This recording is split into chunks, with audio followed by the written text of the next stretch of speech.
ન કર હું બેઠી છું એવું રે કીધું એ હાથમાં તાળી આલીને વેણ રે દીધું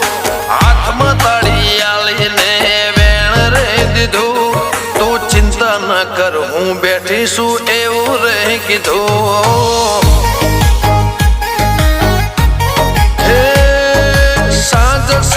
જેને હાથે ધૂપ લે છે રાત પડે એનું રૂપ લે છે સાંજ સવાર જેને